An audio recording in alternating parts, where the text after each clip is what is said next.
Anthony on Air podcast. We have a lot to discuss, including Doug Band turning state's evidence whistleblower in the Clinton, Epstein, Ghislaine Maxwell saga. More on that in a moment. Wandavision finale. Frank's going to give you a review. There will be some spoilers. We will warn you when they come so you can skip ahead or mute and watch your video. Don't worry. We've come up with an injectable robot. There's a gorilla vaccine. We haven't. What? Oh, no, we haven't. No, we haven't. We are drinking, actually, currently. That's what we're doing. That's a margarita, folks. And Karl Rove versus Donald Trump. Rove v. Trump to wrap up the show. It is a drinking episode, so we'll get into what we're actually consuming in a moment. Cheers. But cheers to you. I hope you're enjoying your day, night, whenever you're watching and or listening. Appreciate that, of course. Let's hop right into the Doug Band story. So this is from Radar Online. They say that Clinton's former body man turned aide, Doug Band, has turned complete whistleblower in the trafficking investigation involving Ghislaine Maxwell and Jeffrey Epstein, and has provided the Justice Department with evidence that could implicate his one-time boss. Ooh, so how do we know? What do we know so far? It could, or it does, or it will, or... They say that he gave some, I guess, what is it, like a deposition or testimony or whatever it is. I believe this was, here, let me see here. Band, of course, we talked about him. He did an interview with Vanity Fair. Remember this? We talked about him a little while ago. He did an interview with Vanity Fair. We talked about it. He was with he said in that interview that Clinton did go down to Epstein's Island, which Clinton still denies. But that came out in that interview. And what else? I mean, if he's got evidence, that's one thing. But if it's his word against someone else's word, well, this is according to Radar Online. They're saying that they learned that around the time that he gave the interview, that he spoke with criminal investigators in the Southern District of New York. This makes him the first Epstein-Maxwell associate who is known to have cooperated with authorities in the most recent probes into the accused pedophiles. Band became friends with Epstein and Maxwell back in 2002, a time when he was at the height of his powers due to his role as a key architect of Clinton's career post-White House. Band first showed up on Epstein's flight manifest in March of that year, 2002, when they flew from Kennedy Airport to London. Epstein, Maxwell, Sarah Kellen, and 3 Secret Service agents, along with Clinton. Kellen would later be identified as both a recruiter and a victim of Epstein, but unlike most victims, she was over the age of 18. But he was on the manifest going from New York to London, not to his island. Right, but he said that he said that Clinton was on the island, and Clinton still denies that he ever made it down to the island. Okie dokie. But just this was a few months ago, as I say. I think it was this in November. We're just finding out about it now, but I believe November was the time that the December issue. He did the interview for Vanity Fair's December issue, so that would have been November. And around that time, he spoke with investigators in the Southern District of New York. That's the big district. That's the big times. The Southern District of New York. Yep, that's the big one. That's the one you don't want to tangle with. Now, he's saying that he obviously no longer works for them. How long has he been away from them? I mean, is it like he could be, was he a reliable witness? Well, the Clintons say no, that he's a ex-employee, that he's sour, that he's just trying to get his name out there, buzz, so on and so forth. But we also talked about this previously, that when Clinton had that secret rendezvous dinner with Ghislaine in L.A. at the vegetarian restaurant, that he was the one that was like, don't go to this. Do not invite her. Like, you can't be associated with these people anymore. And supposedly they ran right past that stop sign and had the dinner. Right, anyway. But that dinner was with like 50 people. It wasn't just the two of them. I think it was like 14 people. Yeah, it wasn't 14 just the two of people. them. There was It a wasn't group. like it was a group. Okay. Yeah, yeah, yeah. Yeah. I mean, the whole thing is shady. To be, to be frank. But Well, you are Frank. I mean, I don't right. know. That was the joke. You missed the facial expression. Sorry. So yeah, it's shady. I mean, this guy, why he's rolling over now? I mean, maybe because he was brought in. I don't know, or he came forward, or what. Maybe he was brought in. Who knows? I mean, that they don't say, but I think it's encouraging because out of all of this, like, there's been, again, we haven't heard peep of testimony of any sort of deposition or anything like that. I mean, and we always talk about, like, where is the butlers? Where were the maids? Where's all these people? Where's all the hangers on? A lot of people had to see stuff, man. You can't hide this kind of stuff for too long. I mean, yeah. There's witnesses all over that island. And it's one thing to say in a Vanity Fair article, like, oh, yeah, Clinton was there. It's another thing to go in front of criminal investigators and say it again. Like, that's a different. Yeah. And again, for all the people who poo-poo the media, a lot of the times it's the media that starts to get the ball rolling on these things. Yeah. And then the investigators get involved. For all that we poo-poo the media, without the media, nothing would be done. There'd be nothing discovered. There'd be no investigations. Well, not no investigation, but the media helps a lot. It's true. For the little bit that they, that might be, hearsay and all this stuff, there's a lot that they don't get credit for. I like to give them credit, although I am a proud non-media member. And even when I was on the radio, I said that, and I still say that to this day. That's not a journalist. Not in the media. Not a journalist, but you're the media. Well, entertainer, I like to say. Personality, maybe. But I also don't think that the media wants me to be a part of this. Like, that's the thing. I don't think that they... speak for the media? Are you Mr. Media? I don't think they want to be associated with me, When I was on the air, they had this, like Hamptons Media Club that somebody started. And somebody came down... Just because you weren't made a member of some weird club. No, somebody came down and they were like, we want you to come to the media club thing. And I'm like, me? Are you sure? And they're like, yeah. And I'm like, I don't think you want me there. Like, I try and avoid all these kinds of things. And they were like, no, come. I never went, but they had a club. Once you start telling stories on the air, once you say a news topic and start talking about news on the air, does that make you media? I don't know, but it was a lot of like newspaper writers and like real, like good community journalists that like, discover like great things. Yeah. Oh, yeah. There's a difference between journalism and media. Yeah. Like, there are journalists out there, people that investigate stories and write up big things. And then there's media that just sits in front of a camera and says it to people. I feel like that's two different things. But what the hell am I going to talk to these people about? Like, they're out there doing real work. I'm doing this. I don't... About PDQ? Introduce them to PDQ. It's good stuff. When the guy goes, oh, yeah, we investigated and found that the groundwater was polluted. What am I going to pipe up and say? You should have seen my PDQ review. Yeah, like, I know what you mean. A little bit. Be like, I know what you mean, because when I discovered the garlic aioli at PDQ, it was a revelation. I got nothing. What the fuck? You're not. No one's claiming you're a journalist, but you got. It's not like. There are plenty of media people out there that do no journalism, that just sit there and regurgitate what they're being told. I like to call myself new media, to be honest with you. Okay. You call yourself whatever you want. I don't know if Walter Cronkite drank on the air. Maybe he did. There was a lot of drinking back then. Back in the day, smoking and drinking on the air. Did they do that? Because we need to get back to that a little bit. I would love that, because you ever see that old news clip where there's just like, or like on Carson, where there's just like a plume of smoke just coming off a cigarette? Plume of smoke, jacket and ties loosened or off, jackets off, and they're just hunched over the desk like, I don't know, if this moon landing goes any longer, I don't know. It's like, when you think about, we get back to that, the red meat and the alcoholism and the smoking, like the heartburn in the 60s had to be out of control. If you were a stockholder in Tums, you made out like a bandit. Yeah, I mean, for real. That's why these people, they kick off, lung cancer, that all comes back, man.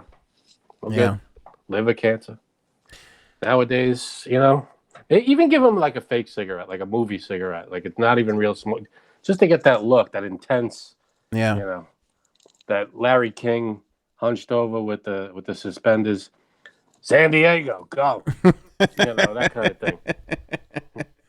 I think I would like that. I think when we move, and Frank and I were talking off the air, but we're a ways away from this. But when we move into a bigger studio, when we could be all together, we should have smoke constantly going on. And Just a fog machine, just going. yeah, I'm in. I hate the sets of like '60s shows, but I feel like the cigarette vibe, that laid back thing, that's what I would like to go for. But I don't want like ficuses and fake Scotch, plants. Yeah, like a lot of scotch. Yeah, yeah. Apple juice lapels for my out the AA ear. people. Lapels Big out the lapels. ear. Yeah, I could bring back the big lapels. I could see that happening. I That's could good see that stuff. happening. Absolutely. A tie knot the size of your fist. Yeah, completely. Good stuff. All right, no spoilers yet, but spoilers are coming for WandaVision. I'm not gonna go crazy. I don't want to totally kill. First of all, oh no, we just lost Frank. See what happened? See? We got brought up WandaVision and they're trying to keep him down. We lost Frankie C. All right, we'll try and get him back up. I was about to start talking about what our drink of choice is for the evening, and mine, what is this? The 6-point resin. It's the 6-point resin. So 6-Point Brewing Company, they make this beer called the Resin, Resin, and it is 9.1% alcohol by volume. Oh, that's my old radio show logo. Twitter Bill gave me that glass. Shout out Twitter Bill. Thanks for that, my man. 9.1% alcohol by volume. Just to give you an idea, like the typical ABV for a beer is like around 3 or 4, you know, whatever it is. This is like almost double what a typical beer is. So drinking one of these things is like drinking 2 regular beers, in a sense. Oh, I think we got Frankie C back. Mixing myself up. I do drink There you go. while we were apart. I was just telling him what I'm drinking. 9.1% alcohol by volume resin, and it's delicious from 6-Point Brewery. What do you have, my man? I got a margarita. We got, I'm not sure how to pronounce it, so forgive me. Agavelas. Backwards in the screen, but that's the tequila.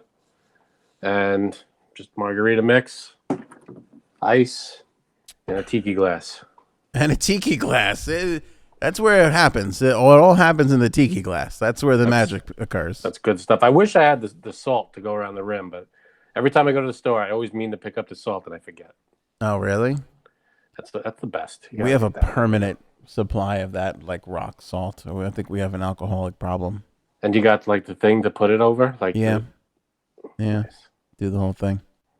During the pandemic, we drank a lot of margaritas. When it was warm out and we could be outside, but we couldn't go anywhere. It was nothing but margaritas and key lime pie. I had this margarita key lime pie kick for like 2 months. Oh my god! Yeah, it was intense. Where'd you get the key lime? You know what? Sometimes from like good local places. Other times there's like a freezer section in the supermarket, key lime pie, and that had to do at times. You know, whatever does the job, baby. Whatever holds over the addiction. You know what I'm saying? Key lime pie, a little whipped cream on top, a little Ready Whip. Oh, that's heaven. The best.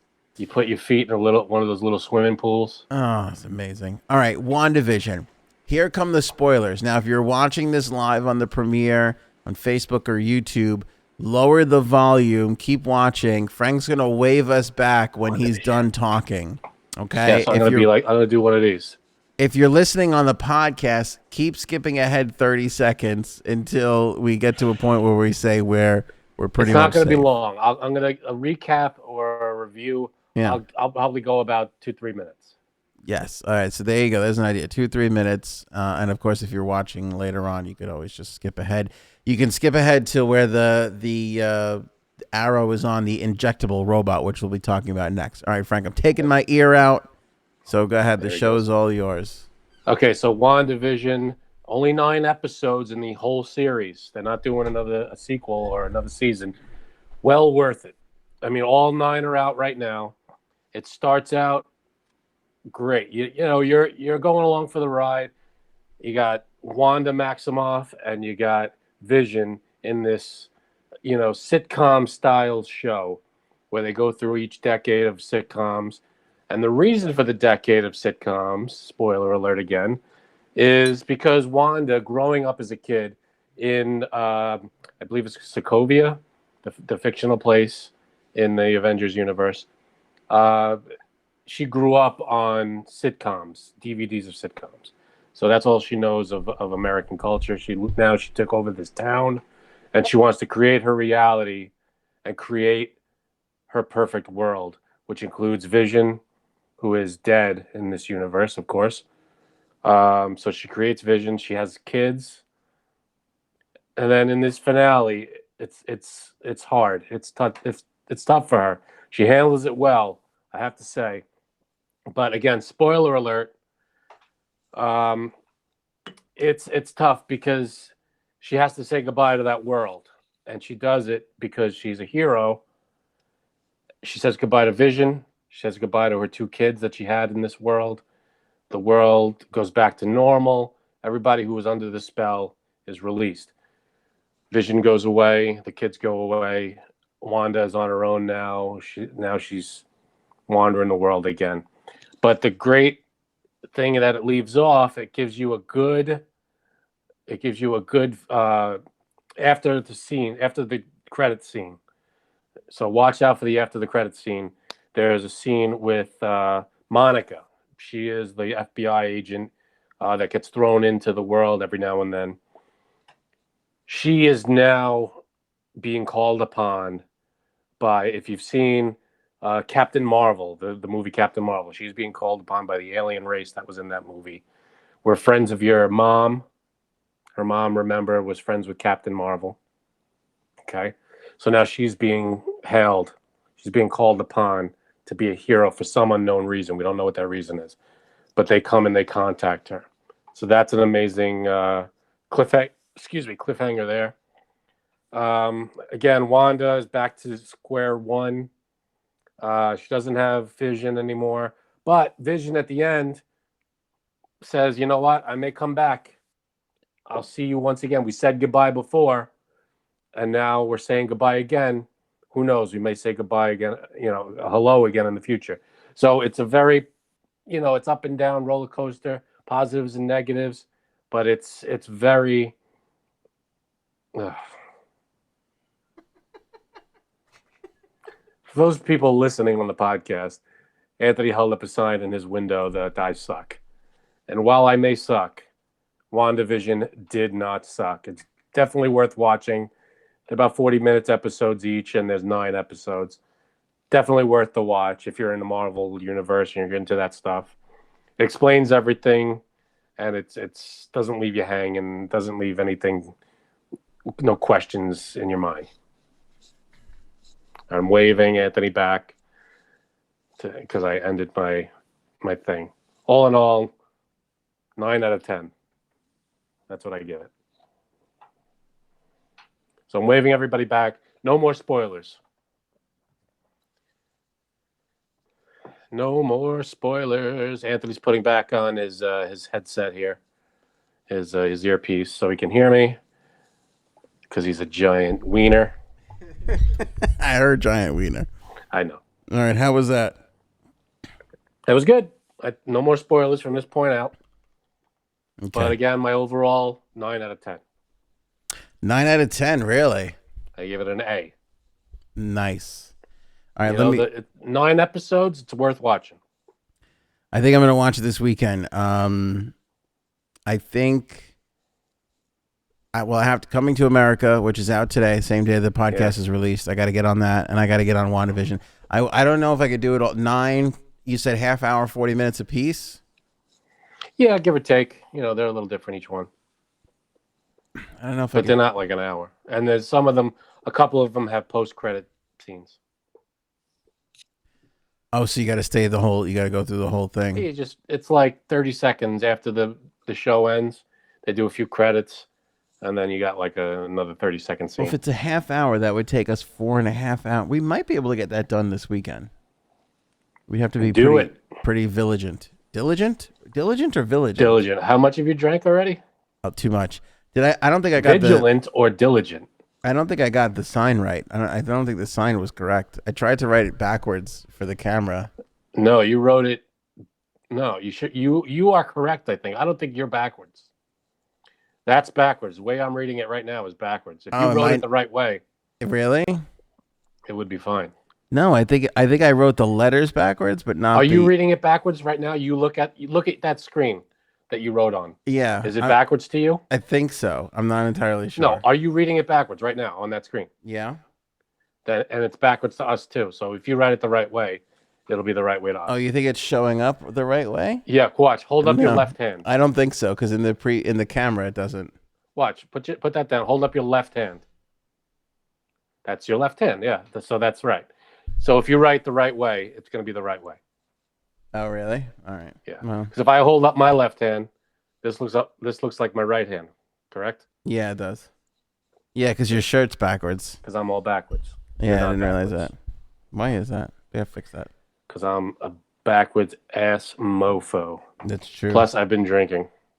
That's true. So I don't know how I figured that out with 2 tequilas in me. With 2 margaritas in me. Yeah, I don't know if I'm a lightweight here, but I had 2 egg whites early this morning. I had one of those like bar things, and I had an English muffin pizza. That's all I've eaten. Like one of those like chocolate, healthy nut bar, whatever they call them. I had, which are amazing by the way. It's called Beyond Sausage at Dunkin' Donuts. Oh, for real? The egg sandwich with the sausage patty. So sick off of that. Why? I don't know. Good. I might have had a bad batch. I had 2 of them. Beyond Sausage, eggs and cheese on a sesame bagel toasted. Good stuff. This might be sacrilegious. I don't mind. Now, I'm not saying it's the real thing, but I don't mind the sesame bagels from Dunkin' Donuts. They're not bad. I don't mind the bagel. I prefer bagels from like a deli. Of course. They're like thicker and fluffier. Of course. But I take what I can get, and the egg sandwiches are decent. They're pretty. They're halfway there. It's not a real. If you give me the choice between a real New York deli and Dunkin' Donuts, you go deli. Picking a deli every single time. But like if I'm there or it's the most convenient thing or whatever it is, I don't mind it. My one complaint about Dunks and their egg sandwiches is the sausage patty is this big and the bagel is about this big. Yeah. So you have to get like 3 bites in before you even touch the sausage patty. It's like, do you ever get a craving for like Domino's? Like not real. We can get really good pizza anywhere around here, but sometimes it's like you just want that shitty Domino's. Shitty. That's it. It's not. It's not real pizza, but that's not what you're after in that moment. You're after Domino's. Let's get Domino's. Totally get it. Let's order Domino's right now, so it's done by the time the show's over. I know you're gonna think I'm nuts, and everybody in the chat's gonna think I'm nuts. But Domino's makes a decent, and it's not pizza because it's Domino's. Hawaiian. Ugh! I know. I can't. It's terrible. I can't. But I'm telling you, the only time I've had pineapple and ham on a pizza was Domino's, and it wasn't bad as a snack. No, it's not pizza. And if I get pizza at a regular pizza place, I'm not getting Hawaiian pizza. But if I go to Domino's, I don't know if it's the sauce that's sweet or something and it goes with it, but it's not bad. Let's get Domino's. Listen to me. Domino's pizza with Coming to America, that's a night. God. We can't eat healthy. My wife wants to eat healthy. We can't eat healthy and watch Coming to America. Put something healthy on. Put chicken on the pizza. We'll put chicken on the pizza, Frank says. That's healthy. You know what I like that they have? Like the Philly steak. I like you can put the Philly steak on it. Right? You could put anything on it. You could put a chicken parmesan sandwich on it. Listen to me. Either At what point is it not pizza anymore? when it comes from a Domino's store. Because there's a pizza out there now with, I think, Fruity Pebbles on it or something. Really? See that? Fruity Pebbles pizza? Yeah, there was a news story of a place that did a pizza. It's like a dessert pizza, but not. Let me see. I think it's Fruity Pebbles. A Fruity Pebble pizza? That doesn't sound. We're Yeah, it starting. doesn't We're starting sound to good. stretch the definition here. I'm gonna take the cursor off the injectable robot because I could tell already the drinking episode we've gone off the rails. Yeah, we've gone off the rails a little bit. I'm telling you, there's a. It's not. Is it Fruity Pebbles? It is Fruity Pebbles. Fruit Loops. I'm sorry, Fruit Loops. There's the pizza with Fruit Loops all over it. Are you seeing this damn thing? Oh my god, that looks disgusting. So, Fruit Loops Pizza, Fong's Pizza in Des Moines, Iowa, has started a pizza controversy with its Loopy Fruits breakfast pizza. Hold on a second. I have a problem with pizza in Des Moines, Iowa, because that's where I'm starting to go off the rails right there. Well, to be fair, they're not putting sauce or cheese on it, so you might be all right. I don't think they should be allowed to over there in Des Moines, Iowa. How do people live, Frank? I don't know, man. Outside of a coastal city, I have no idea. I mean, do they? And I say this because we have a lot of listeners and viewers from a lot of different areas, and I appreciate all of them. Totally. Chicago, like, there's good food in a lot of places. But Des Moines, I'm not a fan of Chicago pizza, by the way. Oh, I like overrated. A deep dish. Oh, but Chicago's got a food scene. Like they have cuisine. They got nice restaurants. The sandwiches they dip in the au jus. That's a big thing over there. Love the au jus. The deep dish pizza. They got a big thing with hot dogs and brats, and they got a scene. Yeah, bring it. What's the Des Moines, Iowa scene? I can't imagine. Apparently, it's Loopy Fruits breakfast pizza.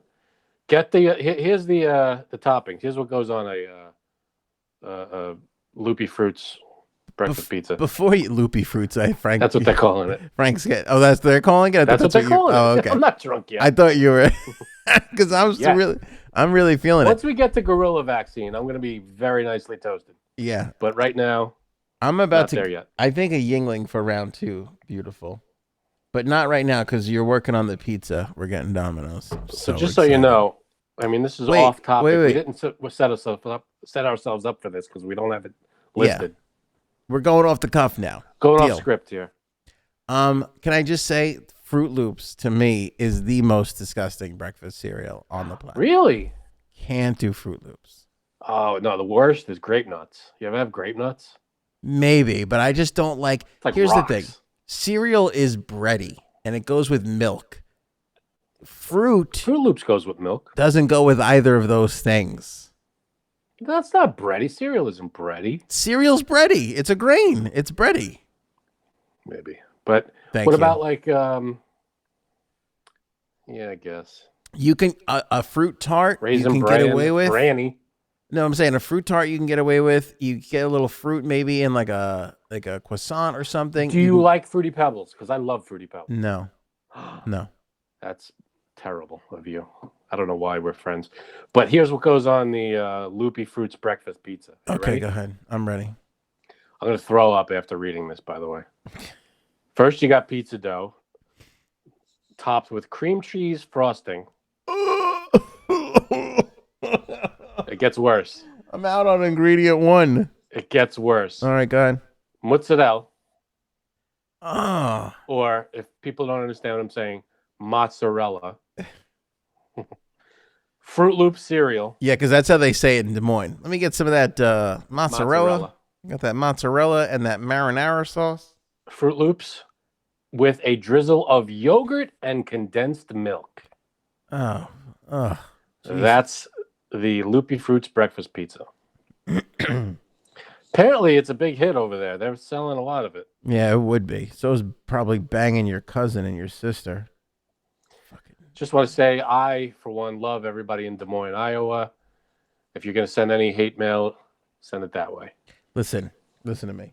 I'm not saying Des Moines, Iowa You're is filled with saying Des bad Moines, people. Iowa is full of backwards, inbreeding hicks, and it's defensive, basically. And I don't know why you'd go that route, but I'm pouring myself another margarita. First of I all, still have this it's one to go. and then we should. It's Des Moines. That's how we It should is Des say it. Moines. It's not Des Moines. Where do they think? What do they think? They're French? Dropping the last half of the word off? I have a feeling the French language, no offense, I love France. I've been to France. It's wonderful. And the people are great. But the language, all you do is take off the last half of the word. Like injectable would be injectable. You just you just leave off the LE and you're good. And it sounds French. Sounds like you're Wandavision? sounds like you're Wandavis. sounds like Wandavi. you're calling the French lazy is what it sounds like. No, I'm calling it a weird language because it drops. It's all they do is they take a word and they drop off the last couple of letters. Like vaccine would be vaci, and that sounds French. Mm. Clinton would be clean.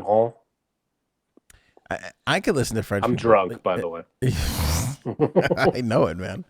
I could listen to French people talk. Des I Moines, love though, I feel like I feel horrible for these landlocked people. There's no water in sight. Yeah, but you know what? Middle of the country, if there was water in sight, it's probably polluted and not worth. Be jumping honest, in. though. Be honest. Tell me you don't feel. This is very stereotypical, but tell me you don't feel bad for the Des Moines people that we have the food that we have here, Oh, and absolutely. they have to deal with whatever the hell they're dealing with over there. Living in New York, it doesn't get too much better than the food we got. That's true. I mean, you go to the big cities. But what I'm saying is, do we think that New York is the best food place on the planet? We probably both do, right? We do because we're from here, but you go to California, I'm sure there's going to be people. Right, but we can survive. If you dropped us into Chicago or Philly or Los Angeles, I'm sure we wouldn't have. It's not that big of a drop off, is what I'm saying. Mm-hmm. But you go to Des Moines, Iowa, and for the love Is it of like God, ketchup on your pasta? for sure. Do you think Des Moines is that kind of place? This is highly stereotypical and probably offensive to anybody from Iowa. But I'm so sorry. If people, any of our listeners from Des Moines, please correct us. Yeah. We need correcting. So tell us what food is like in Des Moines. How many restaurants in Des Moines, Iowa, do you think you could plop into New York City that would actually survive? I would say around a handful. No Are they more than a handful. advertising that they are a Des Moines restaurant? No, I'm just saying if you took the I'm here's sure the thing. there are a good number of high end places. I'm sure there are, but it's not even and I'm not talking about somebody who can make a steak. I'm sure there's some decent steakhouses in Des Moines who can't grill a steak up. That's easy. I'm talking about cuisine. Like, yeah, you know what I'm saying? Like, just the water there and who God knows what else. I just can't imagine it's that good. No, I mean, I don't know, man. Iowa, again, correct us, people. If we're wrong, tell us. You've got great food in Iowa. So Give us some examples too, please. I worked with a guy, Jeff. What up, my man? Hope he's watching. Jeff, he lived shout in. out. He was from Orlando. We worked together at CBS FM. He moved back down to Orlando. He was like, Miami's got some good food. Miami, yeah. But he was like, I hate Orlando. And I was like, why? It's like Disney World. It's like great. He's like, no. He's like, all it is one Waffle chain House. restaurant after the next. Now, he said there was some good places. He goes, but for the most part, it's all chain restaurants. And that's horrible food. You need a nice family-run, the only one in existence restaurant. Yeah. We have a couple over here in my neighborhood, and they are. I got to tell you, Anthony, we both grew up in the same neighborhood. There's an Italian restaurant by me. Once all this BS is over with COVID, you're coming out here. I'm in. It's the best Italian food I've eaten in a restaurant. And that's saying a lot because I've eaten in great places in Queens, Brooklyn, Manhattan. This place is outstanding. We've been getting it as takeout. They do pickup. and it's amazing. They really know what they're doing with Italian food. Do you remember the place in Middle Village? There was a place we used to go to in Middle Village. It's this neighborhood and it was like, it's this weird area where it used to be a lot of factory. There's still factories there. What's the cold cut place in Middle Village? Iveron? No. Not that they serve cold cuts, but they actually make the cold cuts there. Oh, I have no idea. It's not Boar's Head, but it's another big brand. Hormel, maybe? I don't know. It doesn't matter. But there's like, it's this weird area, this place in Queens, Middle Village, where there's still some factories and things. It's like you know how factories became like neighborhood areas. Like it didn't fully convert, so there's still like trucking depots and all this kinds of things. But there's houses there too. We used to go eat in this restaurant where it was literally a house, and you would walk in. You don't remember this place? I don't remember the name of it. Doesn't sound familiar. And there was like 7 tables in the Italian place? It was like somebody's living room. Yeah, it was an Italian restaurant. And we used to go there. We used to go there and eat all the time with Joe and Jay. Jay would remember the name of the place. I got to go to the group chat now. It's not springing to mind. I'm not remembering eating in someone's house. I don't know what you're talking about. It sounds cozy and wonderful. But it was literally that. It was like somebody converted a home into a whole restaurant, and we used to just eat there all the time.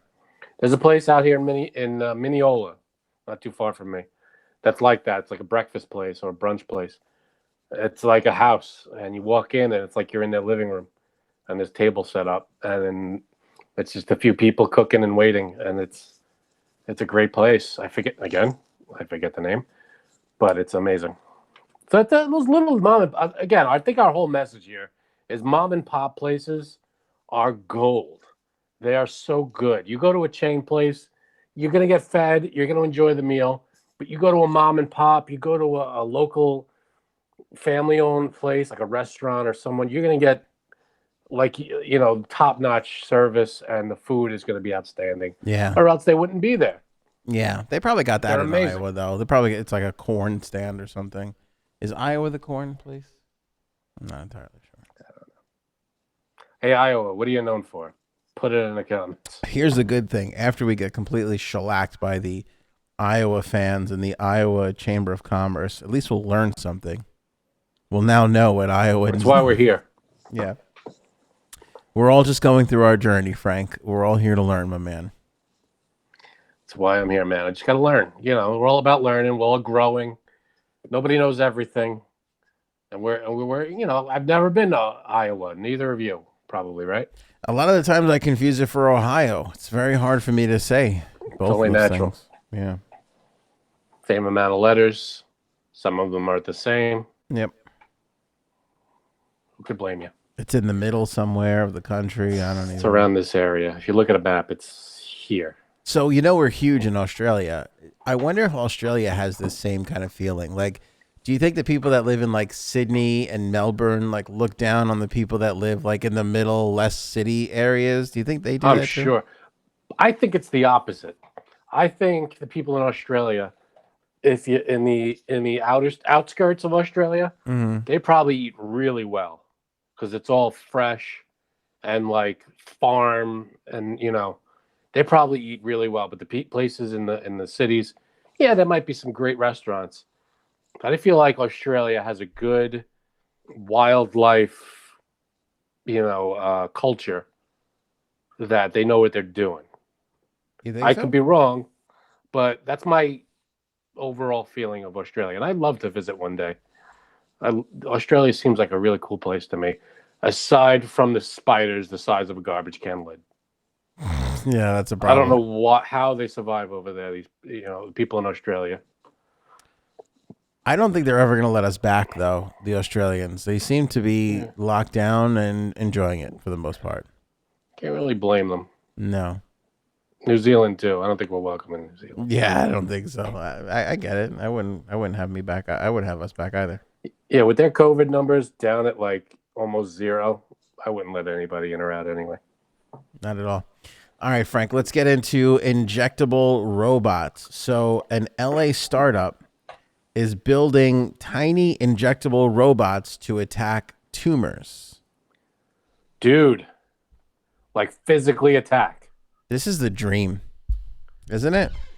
So they're developing or they've developed. Well, there it is. It looks like rigatoni It does look like a little rigatoni pasta. or rotini. It's hard to keep track of the names. There's so many pastas. It looks like rotini. This is a Culver City company, so California. They're developing a device the size of a breadcrumb that doctors can insert into the spine or skull and magnetically steer to target and deliver a precise dose of drugs to a tumor. Do they say, I know you may not have gone through the whole thing, but do they say what kind of tumors, where they are? Like, is this something that they're working on, or is it something that they could do on people at the moment? Is it like in development, or it's are they in ready to development? go? Yeah, they're not there yet. They're not there yet. But just to give you an idea, this is what it looks like next to a penny. You see the little speck? Yeah, little dot? that's tiny. That's incredibly tiny. And they, once it's in your body, they what, like control it with like a joystick? Yeah, I don't know if it's a joystick or something that they like hold up like magnetically, like outside your body to get it to where it's got to go. I don't know how it all works. I'm in, baby. I have a cousin, not to bring, but I have a cousin that has a brain tumor. Wait, it's not one of the hot girl cousins, is it? It's one of my hot girl cousins. Oh, I don't think you know her. I know all your hot girl cousins. All my girl cousins. Better than you think I know. Are very good looking. I'm just saying. But one of my cousins has a brain tumor that's inoperable because it's center of the brain, and it's stage 4. Oh no, it's not good. And she's doing everything. She's doing all the steps, whatever she can do, and trying every treatment, every drug. So if this is something that's available, that would be something to consider. But if it's not available yet, is that what they're saying? Not yet. It's not available yet. Is there an idea of when? I'm going to write them and let them know that your hot girl cousin needs this as soon as possible. That would be good, because it would be a miracle if they could do something, because she's done every treatment known.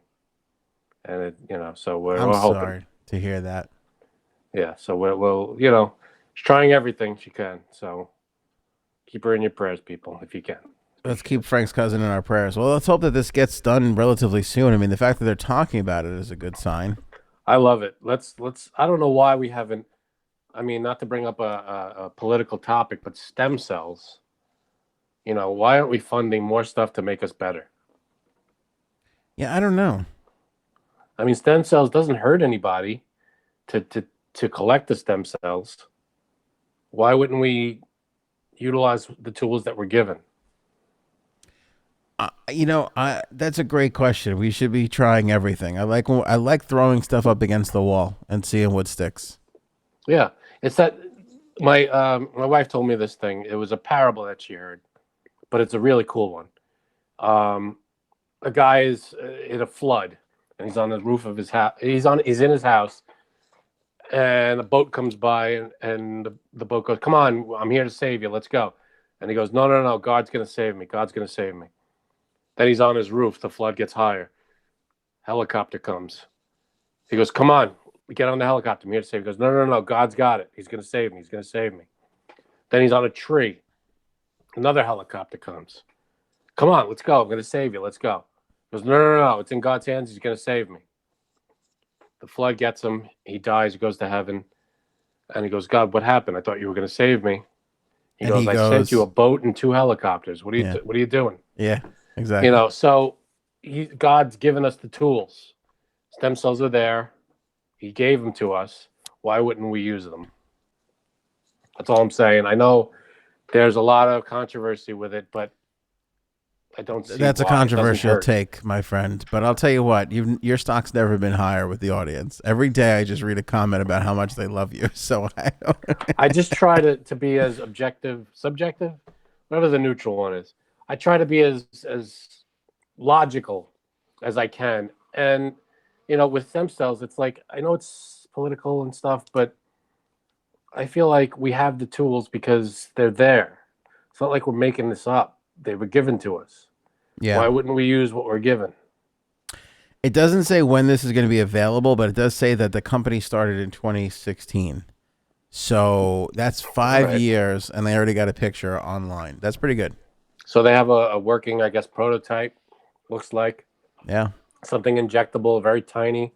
And I love to see what it actually does. Like it says it attacks the tumor. Yeah. Like, how? Like, what does it do? Does it like lasers or like? I don't know, but I'm drunk enough to think lasers is probably part of it. It's got to be laser because it's got to go in. It's got to get through the tissue and unharm whatever is surrounding the tumor. Right. And then it's got to harm just the tumor, but it has to dispose of it too. You can't just break it up because then it's still there. Correct. You have to eliminate it and dispose of it. Correct. So I wonder how it does that. All right. By the way, I've also been dreaming about this since Body Wars. Do you remember down in Epcot there used to be this ride where they would shrink you down and then send you into somebody's bloodstream? It was like the most fun ride ever. Yeah. What was that movie with Martin Short where they go inside the body? Inner Space. Did you ever see that? It was like from the 80s. Is your wife helping you through this episode? She helped me. Yeah. It's a great movie. Yeah. Martin Short gets, I think it's, who's the guy? Who's the guy that gets shrunken down? Dennis Quaid. Thank you. Can you just let your wife come on the show already? You're useless. She's got all the information. They're saying I'm useless, that you should be on the show instead of me. That's probably true. But Dennis Quaid gets shrunk down and sent inside of Martin Short. And it's comedy, but it's great. Yeah. So they've been thinking about this stuff for a long time. I love it. In a sci-fi way. But now, with the exception of shrinking people down, they have little machines that can go inside you, which is phenomenal. I love it. All right, listen, J Sabs is having trouble getting in. I'm going to disconnect. That's what she said. Just filling in the blanks for J Sabs. You are in top form, my friend. Top form. That's the tequila talking, baby. Let me do my hero soap read. I'm going to send a new code, Frank. And are you kicking me out? I'm going to kick you out. I'm going to send a new code, and let's see if we can't get J Sabs in to join the party. All right, I'll jump out. Can you text her this while I'm doing the read? Can you text her and let her know I'm going to send a new code? Yep, got it. Have fun. All right, thanks, buddy. Yep. All right, so hopefully we'll get Frank and J Sabs back. I'm not sure what exactly is going on with our little broadcasting software here, but we're going to try something. We're going to try and get this figured out for them. All right, Hero Soap Company, they are the absolute best. By the way, I'm done with my beer. I'm just saying. How's the Domino's order coming? Has it been ordered yet? Almost. It's just a pizza order. I don't know what's taking so long here. All right. Well, a lot of controversy around this Pizza Hut order now. Or was it Pizza Hut or Domino's? Where are we going? Domino's. Domino's is good stuff. Oh, yes. Question. Yes. Yes to both of those. Yes to both of your questions. Okay. Hero Soap Company. They are the absolute best. Don't click on what I just sent you. You buy a bar of their soap. They send a bar of soap over to the troops. Then they take a little money out and they build homes for veterans returning from war.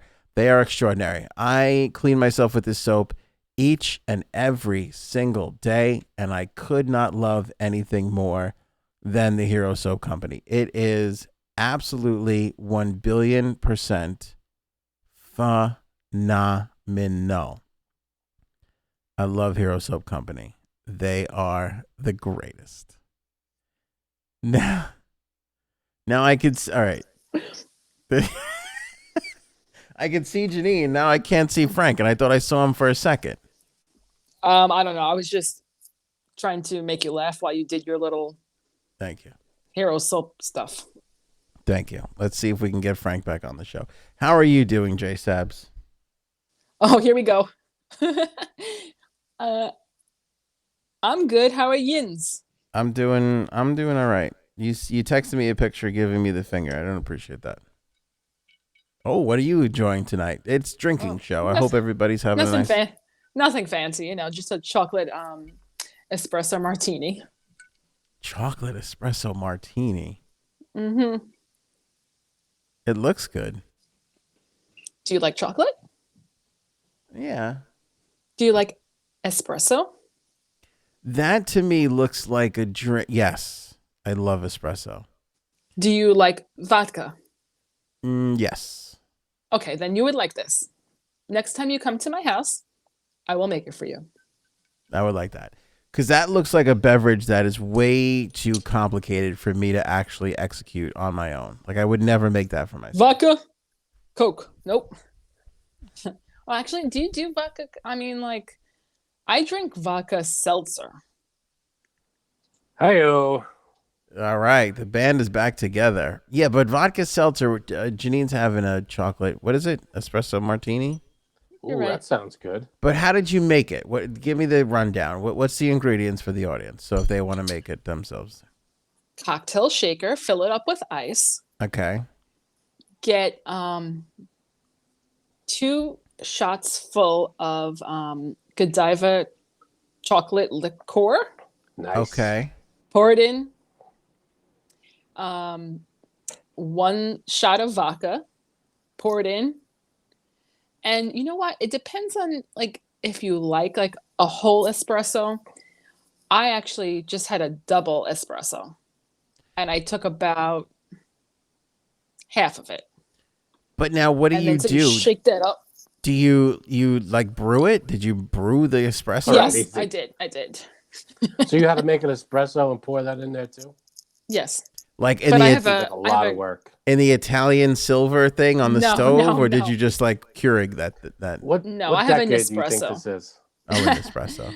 I have an espresso maker, so there's a double shot espresso pot. Okay, That seems like a lot of work. that seems It's like not. a lot of work. It's not a lot of work at all, guys. Come on. Did you use chocolate syrup? Did you like I do did. a drizzle of chocolate syrup? I did. See, there's an ingredient you left out. Is that Bosco or what are we dealing with here? Nesquik, Hershey's. Bosco. Hershey's? Is It's Bosco not- Nesquik. Is Bosco Nesquik. a good syrup? Really? I don't know where I don't see Bosco anywhere. I always see Nesquik and Hershey's. So don't think what I've I was ever going had to say, in the martini glass, you take the chocolate syrup, pour it in there, and then you take all the ingredients, shake it up, Like a shake weight. and then you pour it in. Ta-da! Okay. You know what I had once? One of the best drinks I ever had was at an Outback Steakhouse. I know.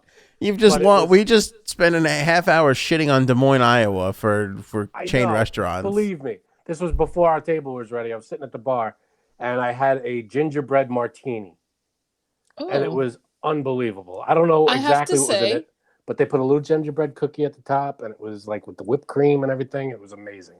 One of the best margaritas I've had is at Outback. They make good drinks. They have a bar. It was It's a amazing. peach margarita.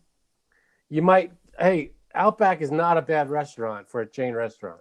No, you know what? I have to agree with you there, Frank. I don't think I don't think it's bad at all. One of the rare times we agree. Right. It's on a shitty restaurant. I will Not shitty. I think it's good. I will No, concede it is the pretty point.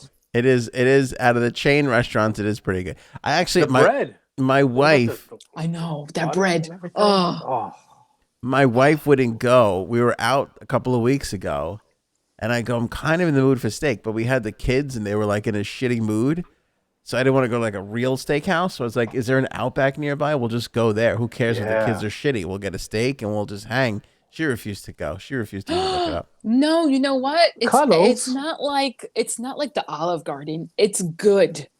yeah. It's a good restaurant. They have good stuff there. Do you know what? Oh God, now I want that peach margarita. Thanks, Frank. I'll give you guys the bread because the bread is good. But you know what I love about Outback? Their salad is always 40 Oh my God, their degrees below salad is zero. really good. I don't know if I've ever had the salad there. It's freezing Oh my cold. God, yes. The way salad should be served, ice cold. Right. It's nice. Yeah. That's good stuff. And I put the blue cheese dressing on that. When you get a good salad, there's nothing. It's nothing like it. Bread, salad, and Frank steak. loves a good tossed salad. Yeah, I love a good tossed salad. When you toss it just right. Frank, you know what that means? Your own or tossing others' salad? Frank! No, I'm I'm naive. You know, it's not naive. Some people just don't know terms. I know terms. I live and breathe. What do you want from me? He was in the 6th grade. Do you know what an old-fashioned is? I invented that term. No, I don't know what an old-fashioned is. I know it's a drink, but I don't know anything beyond that. You don't know the sexual term for it. No. It's a hand job. Oh, all right. Well, then she gave me an old-fashioned. Then I like both. We call them handies. Then I like both the slang and the actual cocktail. Look, with that, we learned something new tonight. I actually got in trouble at work for that term too. Why doesn't that surprise me? For giving one or just for using the term? Boom. For not giving one. Oh, that's not good. I think you got a lawsuit on your hands if that's the case. My boss used it in front of that woman. Use the term old-fashioned? Yes. Oh. That woman who hates me. And this is like 8 years ago now. But she he said something about an old-fashioned, and she looked at him. She said something about, the drink, and he goes, "No." And she's like, "Well, what are you two talking about? You're making up your own language." Oh no. And I was like, "Bitch, go to Urban Dictionary." Okay. So what happened? She got mad. In trouble? She got mad. How did you get in trouble? He said the term. Or did you literally say, "Bitch, go to Urban Dictionary"? No, I didn't say that. All right. I was always very respectful to her. So then how did you get in trouble? Because I shouldn't talk about that with him. I'm not talking about that with him. He should have got in trouble. No, it's Janine's fault. It's always Janine's fault. Oh, that's true, I guess. Plus, you're the woman, and then the woman always makes the mistakes. Right. Whoa, drunk Frank is a little sexist. You could tell that was sarcastic. Was it? No. Anybody that was listening or watching felt like it came from a real place. Okay. Let's talk about this gorilla vaccine, damn it. All right.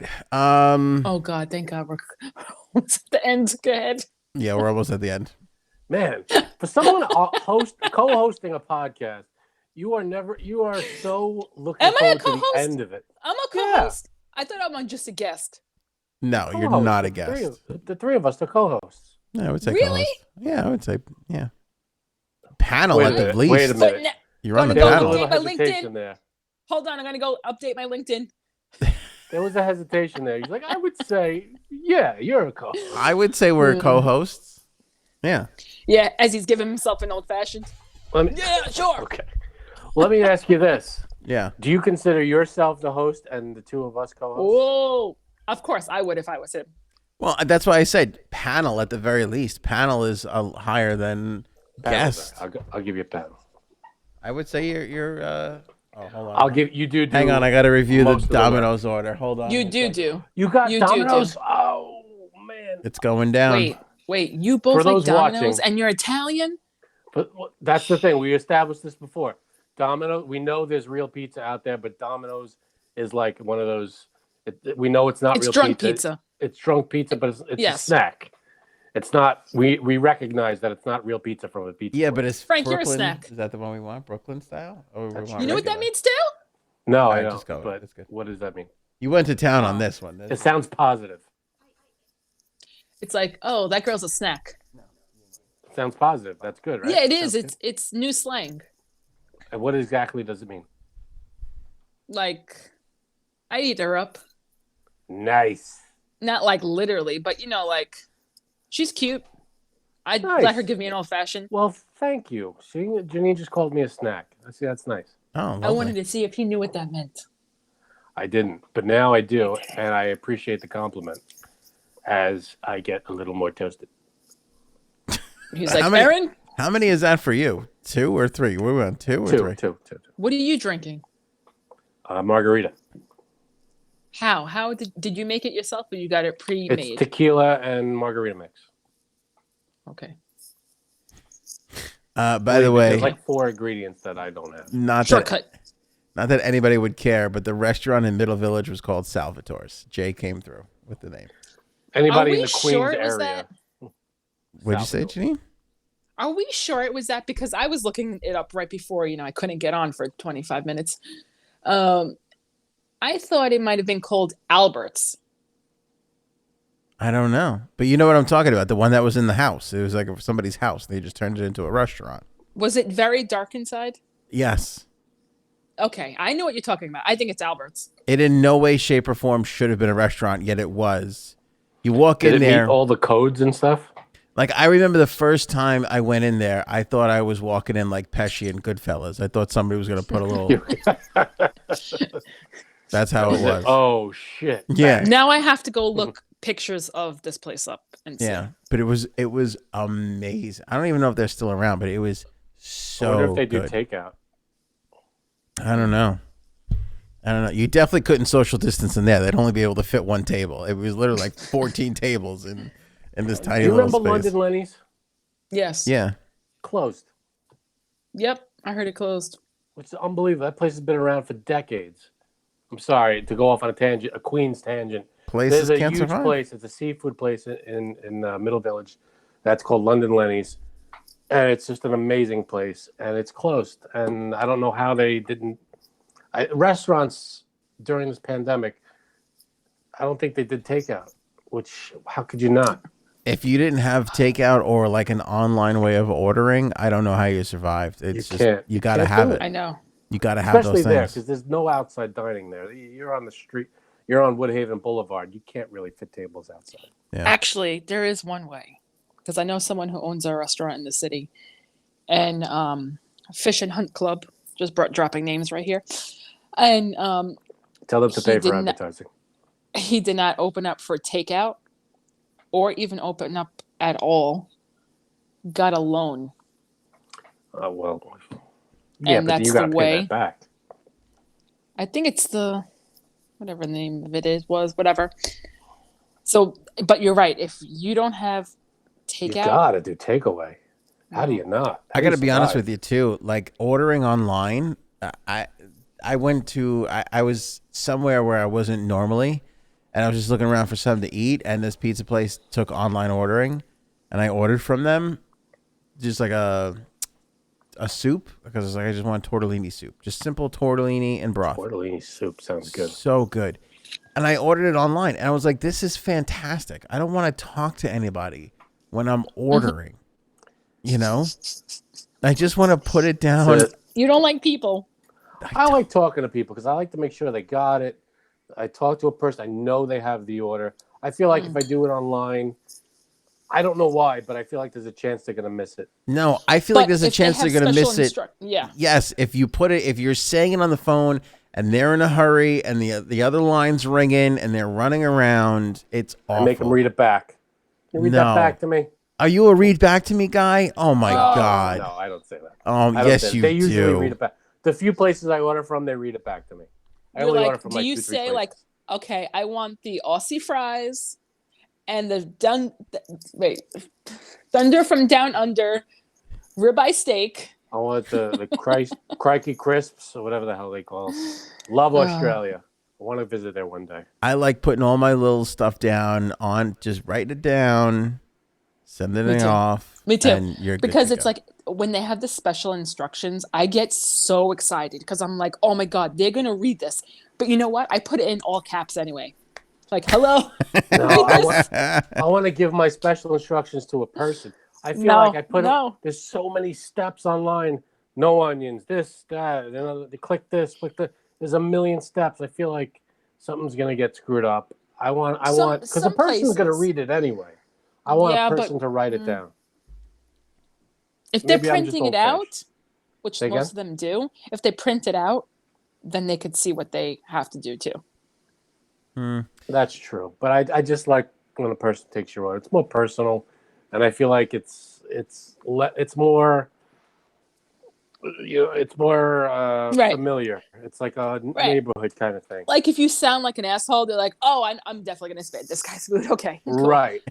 So I want them to know I'm a nice person. So I'm at a high risk of sounding like an asshole too, so that's another reason why writing it down is more advantageous to me.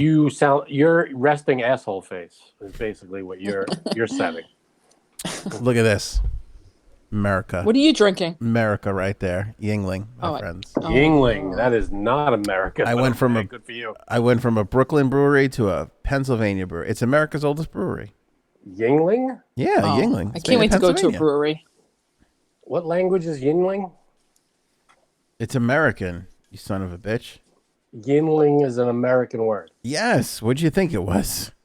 German? It doesn't sound like what does it mean? It doesn't sound like an American term. It Yingling means we got the bald eagle, motherfucker. That's what it means. Concise. Yes. I'm glad they narrowed it down to Yingling. I know we're all over the place. I don't even know if this episode's going to air. But this is rough. This is a rough one. You made me come on here, okay. Can we just talk about the fact that the bloomin' onion is the shittiest menu item on the Outback menu? I hate it. I don't like it. It's like their signature item. Wait a minute, you don't like it? I don't like love the bloomin' onion. No. Bloomin' onion, I hate onions. And I'm using the word hate here. I rarely use the word hate. Ooh, Yeah. He doesn't use the word onions. hate. And Audience, listen. I could share a bloomin' onion with someone. That's amazing. Frank, me and you I know. could share it, and Anthony could just eat his cold salad. We're going. When this crap is over, we're going Outback. What is happening on this show that Frank and Janine are agreeing on everything? I'm and drunk. I am I'm out in the dark. Throw in some Okay, tequila. first of I'll all- agree to almost anything. First of all, Bloomin' onions, Okay, hand the jobs. I bloomin' forget what the other onion- one was. it's With so the good. sauce? But it's Little the dip. most. It is I think the single appetizer that has the most calories on any Which is- not fast food, but like Which is what makes chain it restaurant.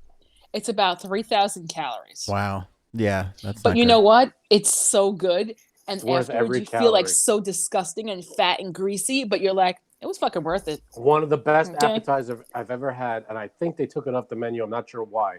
But if you go to TGI Fridays, they Ooh, have yes. the green beans, fried green beans.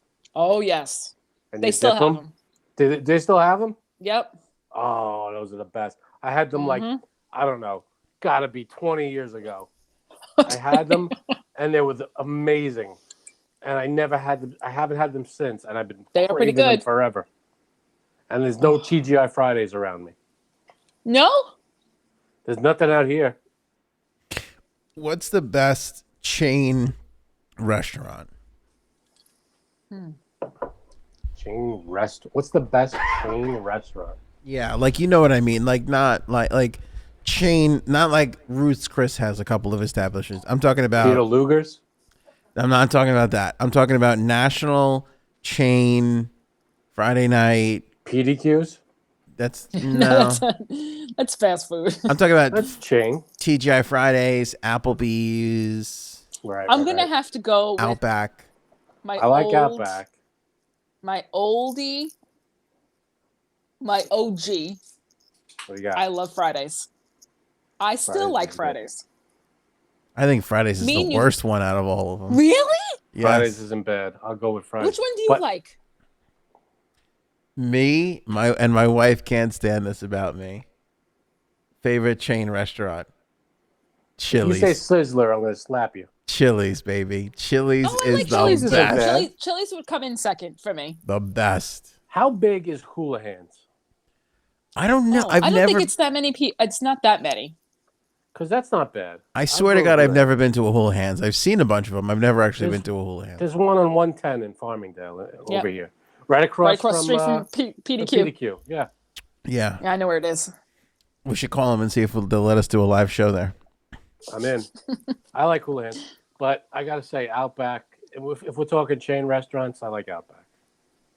I Okay. love Outback, but I'll go to Chili's before Outback. That's my I'll go to number Chili's. one. Now, what do you like at Chili's?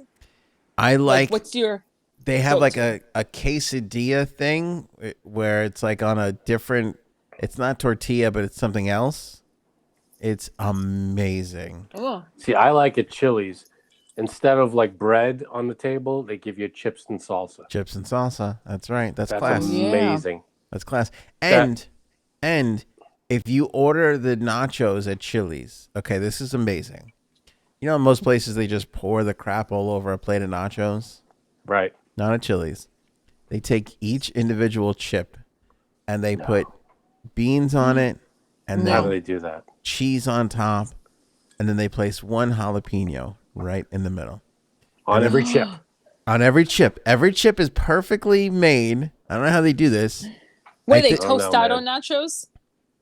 I don't know what. No, I it's think like that's what they're called. I don't know what they're called. I don't know, but I think they have like little. I think they have little nacho elves who meticulously put each little nacho Makes together, sense. and then they put the Makes salad sense. in the middle and the sour cream and the salsa. It's all separate, so you can evenly distribute whatever you want. That's. I mean, they think of That's everything. the most logical answer I've ever heard. Nacho elf. Thank you. You can't argue that logic. But the nacho instead of bread, like I love the bread at Outback, but you know, little friggin' tortilla chips with the salsa and the. Chips and salsa from Oh. Chili's is actually really good. Yeah. I think every restaurant instead of bread should I give you agree. chips and salsa. I don't know. Bread's good for me. Well, it's gonna be rough But at the chips and Italian salsa? places, but yeah. Bread's hit or miss because you can go to a place, you get bad bread, you get weird wheat or something, or you get bread that's too hard, it's not hot. Bread's hit or miss, but salsa and chips hits every time. Damn, Frank. All right. I Frank's like- maybe have too much time on my hands and thought about this a little too much. All right. Let's get back on track here. Gorilla vaccine. Gorilla vaccine. Several great apes at the San Diego Zoo were given an experimental COVID-19 vaccine for animals after 8 gorillas at the zoo tested positive for the virus in January. Good for them.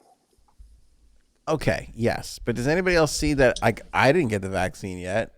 You guys get the vaccine yet? This isn't the vaccine. Um, A vaccine. This is a gorilla vaccine that was not meant for you. feels like we should have gotten the vaccine before a You gorilla. might have the same amount of hair as a gorilla, but this vaccine was not meant for you.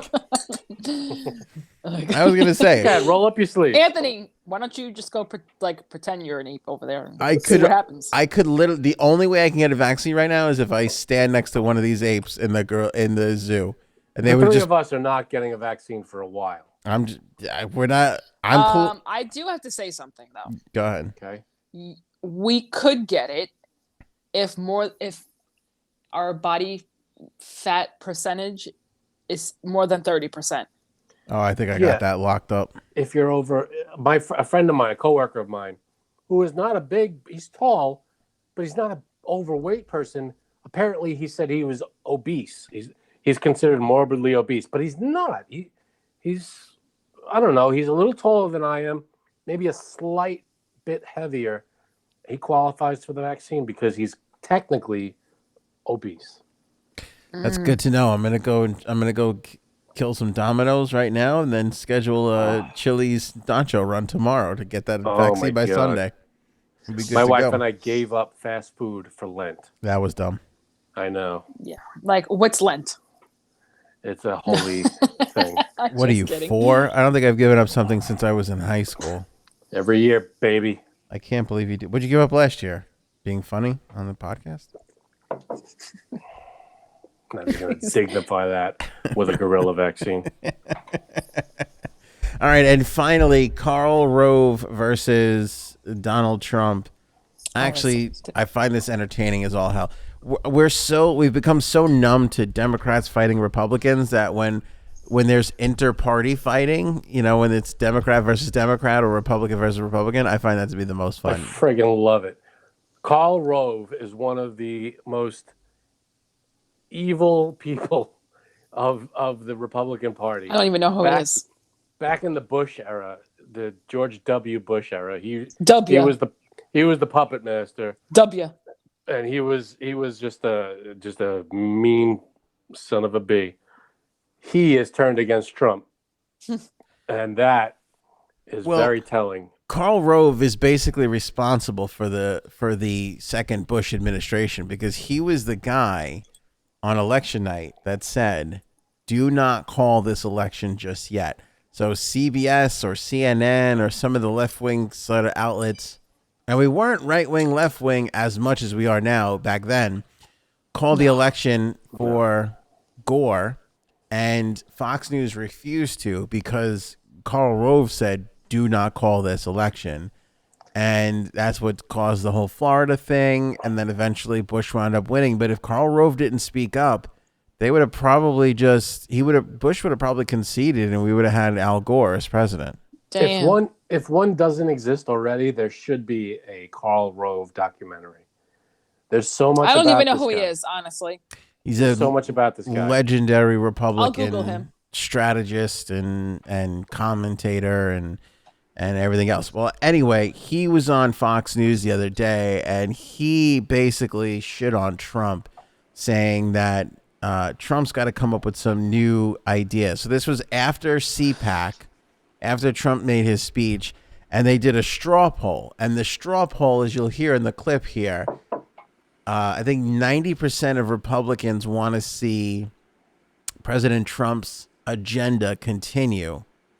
Only like 70%, and we'll have the numbers, would actually want to see him run again. And I think only 50 or 40% would actually vote for him. Oh, And really? Karl Rove took that and he really, really ran with it. Here's the clip we'll play for you guys. Here. We saw the results of the straw poll. I thought it was interesting that former President Trump's approval rating was 97%. 95% said that they wanted him to continue, or the party to continue his policies. 70% of people said that they wanted to see him run again, but 55% said that they would vote for him. I thought that Bingo. number might have been higher. Well, absolutely. Bingo. I agree entirely with you. Remember, this is a group that came to this meeting for largely one reason. President Trump was going to be there. This is the truest Trump believers. And for him to only get 55% says, as I said in my column, he is losing strength because he's not introducing something new. He's losing strength whether he recognizes it. And I think if I were them, I'd take that as a cautionary note. He needs to refresh his act. He needs to change, and he needs to offer a vision for the future. Really interesting analysis there. Is this too soon, Karl? I mean, we're talking.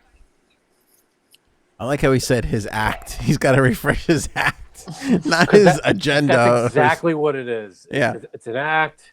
It's I get up there and I go, oh, it was stolen. Everything was stolen from me. Everybody's the enemy. I'm the only one that can save it.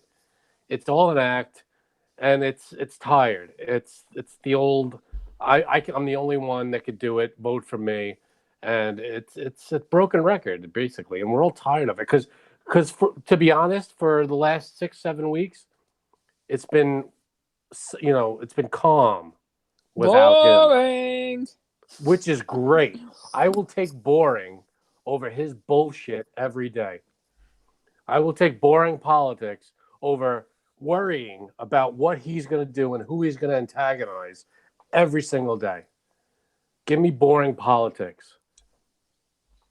Yeah, I do think, I hate to say this, but I agree with Karl Rove. I mean, who gives a shit about CPAC other than to go see Donald Trump as he did? That's his first speaking engagement since leaving the White House. And then only 55, this is not like a national poll. This is like they asked people there. Oh, shit. Really? Yeah, they asked people there, and only 55% of the people asked said that they would actually vote for this guy again. I think. So then what are you doing there, right? Well, they're still conservatives. I think they like Guess the so. ideas and they like being conservatives. I just don't think they like him that much anymore. The execution, he has ideas that are Republican, but they're so far right, it's unbelievably ridiculous. So, like the wall, or his policy on immigration, his everything, his taxes, his tax relief for billionaires. His whole thing is so far right, it's ridiculous. So all the Republicans who are voting for him are people that would benefit from it. But the other people are like, I don't think I could do 4 more years. Just go back to the last 4 years and how intense it was and how just unbelievably at Entertaining. odds we were. Who wants Excuse to go me. another 4 years with that? Everything I've Regardless done of who has this guy been is. everything I've done has been fantastic. Don't listen to this liberal pussy. He doesn't know what he's talking about. Him and Karl Rove, they love each other. That's not my kind of love. I love Melania. She's hot. Small hands, big hands. I forget which one it is. I love Melania. I'll let her parents in on this loophole, but everybody else can't go in on this loophole, just her parents. President Trump, who doesn't have Twitter anymore. But I hope he realizes by now he doesn't need Twitter, because he keeps putting out these statements with Save America on the top, which I love. I love it. I love it. I love it. It's hysterical. We're going to save There's America. nothing wrong with America. America's just fine without you. We made America great. Joe Biden ruined it in 13 days. Then we're going to come back and save America again. That's what we're going to do. It's going to be fantastic. Save America. If anybody, I don't understand. Like, forget Trump, forget Biden.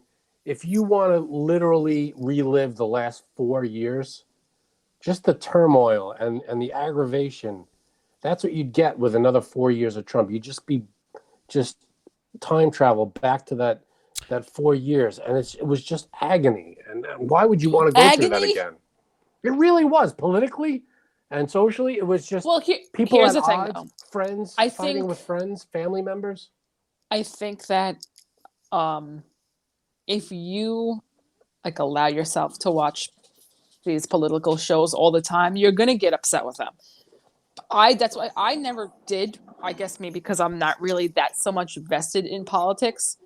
I don't know how much you watch it, Frank, but I guess don't watch it a lot. could When I upset was you. at work, I watched it. But being at home, I don't watch it too much.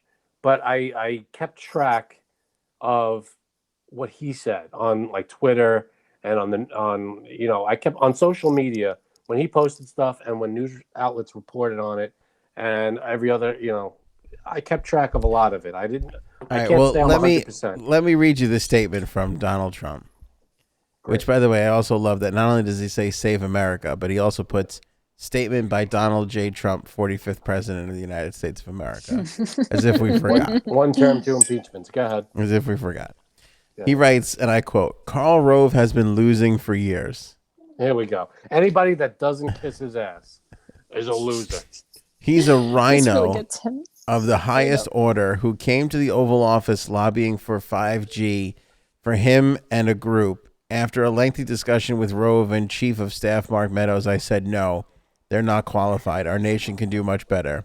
On election evening, November 3rd at 10:30 p.m., Rove called to congratulate me on a great win. I said, thank you, Karl, only to watch the rigged election take its final form. Karl Rove's voice on Fox is always negative for those who know how to win. He certainly hasn't helped Fox in the ratings department. Has he? Question mark. What a giant fourth grader. That's all he is. Never had much of a feeling for Karl in that I disagree with so many of the things he says. Okay, name a few. That's He's not not even going to because he has no idea. no what bullshit, Karl Rove- but who that's Karl Rove is. that's a horrible sentence. Never had much of a That's two feeling people. for Karl in that I disagree with so many things he says. Yeah, so many things. That I would- would name him here because I can't remember things past a year But ago. take a time out from your hate. That would be having a feeling for him. If you disagree with everything that he says, that would be a feeling. Exactly, which is my point. He goes on to say, he's a pompous fool with bad advice and always has an agenda. He ran the campaign for 2 senators in Georgia and did a rotten job with bad ads and concepts. So essentially, I mean, they blame Trump for losing the Georgia seats, but he's blaming Karl Rove, which I do appreciate. Again, I'm not a fan of Karl Rove, but Donald Trump, without knowing anything about anybody, just because they criticize him, automatically, he's a loser. He doesn't know what he's talking about. He doesn't know anything. Wait, Frank. If the Republican Party is going to be successful, they're going to have to stop dealing with the likes of Karl Rove and just let him float away or retire like Little Bobby Corker, Jeff Flaky Flake, and others like Toomey So of creative. Pennsylvania, who will soon follow. Let's see what happens to Liz Cheney of Wyoming. He's such a child. The Hold on. nicknames. 31,000 people listened to my CPAC speech online, and it had amongst the largest television audience of the week. 31. Even though it was on cable at 4 p.m. on a Sunday afternoon, which people tell me not a lot of people watch cable at 4 p.m. on a Sunday. People tell Tends me. to be a That's time He really wrote this? when a lot of those infomercials are on, like that little chopper thing. I'd like to order that to chop my vegetables. If there's one word to describe Donald Trump, it's fraud. I didn't realize Everything this, he but says is bullshit, and that's all you need to know. Whenever he says something, it's just to better himself and put anybody who opposes him down. That's all it is. Drunk Frank is more annoyed at Donald Trump than sober Frank. You know, I couldn't have imagined it. I thought it would have went the other way. No. All it is I'm tired. You know what? He's not that bad. Imagine he said that. Tired. I'm tired of the bullshit and the fact that people can't see through it. He just goes up there, says whatever he wants. Janine, aren't you surprised? I thought Frank would have been like, yes, I gave him a hard time, but whatever. We got past it. A little bit more subdued than he usually is, but he's getting more angry. I was wrong. I'm shocked. Honestly, please, just listen to me. He literally gets up there.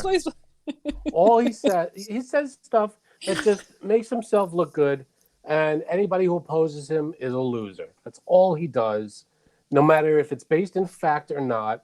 Even if he doesn't know who the person is, they're a loser because they said something negative about me. That's Frank, all let me ask you does. a question. Let me ask you a big question here. Ask me the biggest question you got. Would you hate him as much as you do if he wasn't president? Meaning, like, did you not like him so much before he was even president? I didn't like him when he was running, but I didn't know much about him before that. All I knew about him was that he was a real estate guy and he hosted the reality show. But then he ran. So the answer is no. You didn't have a problem with him before he was running. Because I didn't know about him. No, I didn't know about him. But then all this stuff came out, and it just shone a spotlight on him that is disgusting. Everything about him is terrible. He doesn't do one good thing. He has charities. Comment that he below if you steals think he from. does one good thing. He has charities. Literally, he has charities that he steals from. I do plenty of good things. There's lots of good Everybody things. does that. People tell me Everybody about all the does good that. things. Yes. I'd like to see. True. I'd like to It see is Hillary's charity with her lost Right, emails. exactly. Yes, I think Karl Rove helped her hide those emails. I'm just He saying. lies every time he opens his mouth. But it's every a lie. politician does. Every Stop politician it. does. Yeah, every politician true. tells a lie. But at the rate he did, it was literally it was thousands of lies by the end of his term. Do you have a tally? They counted them. Yeah, they counted them. It's There's literally a lie. every time he opened his mouth, There's a he lie. told a lie. And it was not little things. It was huge things. How about this pandemic is going to disappear? It's going to be nothing. When he full well knew that it was huge and it was going to be bigger than the flu. Meanwhile, 500,000 American deaths later, here we are. And he could have done something way sooner, but didn't. But if he did, he probably would have been. If he know, did and put a criticized cap for on it this too. thing, that would have been great. I don't know how much But he he could have didn't, done with is the point. Yeah. The point is he didn't. Frank got angry. This guy just got very serious. This has nothing to do with me having tequila. So are you This on is- Karl Rove's side? Is that what you're telling me right now? You're with In Karl this Rove? instance, well, no. Karl Rove is like criticizing him in the way that kind of would help, I guess. Thank you. It's very unfair. Thank you for agreeing with me on Karl Rove. Just terrible person, awful, very old I wasn't guy. a fan of Karl Rove during the Rhino. George H. You know, W. Bush. he's going to rewind these tapes, Frank. Donald Yeah, I'm Trump sure is he's going gonna to rewind these watch tapes, this. and he's going to see you saying in the beginning. Finally, hope he Frank does. is Not a saying nice something person. that makes a lot of sense. Karl Rove sucks. I'm with Frank on this one. I hope he does. I hope Donald one day watches Frank this. meets Trump. I hope he does. If I were given the opportunity while he was president to go to the White House and meet Donald Trump, no thanks. Would you, I'm good. Frank? Would you interview if? Yes. Would you interview Donald Trump if you had the chance to? Yes. Thank you. All right. Well, finally, you said something that makes a lot of sense. On that Of course note, I would. Of course I would. I would tear him to shreds. You kidding? I would ask Just the say- questions don't say that tear him to reporters shreds. have not asked him, and stuff that he rip he him a new either asshole. dodges or just walks off the podium from. That's Frank's what I getting do. big. Well, he has no podium anymore, so Frank's getting drunk strong right now. I love it. I'm just fed in up. a minute he's gonna grab his cock. What do you mean a minute? I grabbed it an hour ago. You're just gonna see this. Second one. Here's the bottom line. Hey, Bottom Donald, line I got After your this, he's interview gonna right go over and bang his here, wife buddy. Really hard. Yeah. He's gonna go bang his wife. He's like, the bottom you like line. that, Trump? I mean, Aaron. Here's the bottom line. Go ahead. Bottom line is I'm tired of people saying, "Oh, he tells it like it is." No, he doesn't. Can I He just tells say, you Frank, what you want to hear. Can I just say something Right. to you? You're getting very angry on a story where it says that literally all the people that went to go see him, half of them wouldn't even fucking vote for the guy, and you're still getting very angry about it. Which is great. Yeah, that's the takeaway I think from this is that I think let's take that away. I don't know how we got off on a tangent like that, but I don't know how either. You just got crazy. You went on crazy. We got there. We got here. Yeah, you This like wasn't that? This wasn't all my doing. We got here organically somehow. But all I'm saying is, yeah, I might not agree with Karl Rove on everything, on politically, whatever. But in this instance, he's right when people are turning against Donald Trump. I think more people have turned against Donald Trump than have turned from Democrat to Republican or turned towards him. So basically what you're saying is that anytime anyone says anything bad about Trump, whether you like the person or not, definitely agreeing with them. Yeah. Definitely what? Agreeing with them. Well, it depends on what they say. What if Ghislaine Maxwell says Trump is bad? Would you agree with her? I would agree. Wow. I wouldn't agree with her on everything else, probably. I'd like to But apologize if to she said the the victims. sky is blue, I'd agree with her. Okay. All right. I will say this. I've been asking this question for a long time since the Capitol thing, since the election. Is he still as popular as ever? And I feel like this, by the way, I felt like I was right up until a week or two or so ago, before CPAC, when everybody was getting all excited and fired up to hear him talk again. And I was like, maybe I'm wrong about this. But now I feel like I'm back right again, that he is losing steam. And it is something to be concerned about if you're the Trump fan out there. I still think that if anybody with a halfway decent voice that's willing to fight comes along, they can push Donald Trump out of that prime spot. The Republican Party is missing integrity. They lost it with Donald Trump. They don't have. Nah. They don't have. Donald Trump does not have. Still half the country. Doesn't matter. None of them do, though. He doesn't have honesty. He doesn't have compassion, and he doesn't have Christian values. He doesn't have it. I hear what you're saying, but you mean like that's what Republicans want? That's what Republicans want. They want values. They want family values, Christian values. They say they want I don't know that. about so much. Yeah, I don't know so much about anymore.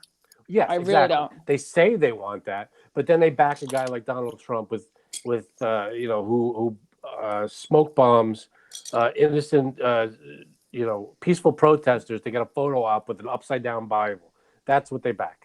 But I took a picture in front of a church, so you can't accuse me of not loving the Bible. I held it up. Remember, it was wrong at first. Let me gas I these fixed it. peaceful protesters so I can go across the street for a meaningless picture with the Bible as I hold it upside down. But it did make a good SNL skit, Frank. So you know what? That's true. Sometimes you got to we risk got things. something good out of it. Alec Sometimes All I'm Baldwin saying is, should be grateful. the Republican Party is lacking integrity. They're lacking the moral backbone. They don't have it now. And if they keep backing Trump, they're not going to have it. It's over. Well, let's see who they do back, because I feel like they're one strong voice away from absolutely destroying Biden in 24. So we'll see what happens. If they back someone with integrity and some kind of moral background or moral backbone, that would be great. I have integrity. I have integrity. Ask anybody. Ask Mike Lindell. Lots of integrity. I saw it on television. He said, I won the election. Point to almost everything he did, even before he ran for president. Yeah. Everything he did was phony.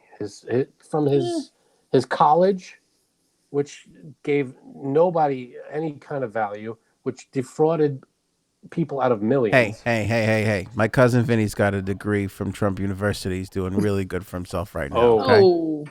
let's not take I'm just Vinny saying, down a you know, notch. if the Republican Party wants to survive, they've got to back someone with integrity, and he's not it.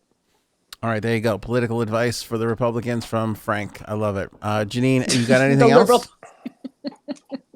Yes, actually, I tallied up how many times Frank shit on Trump, and it's It's fine. That was the 56 topic. times. That was Thank the you. topic. Frank, anything else?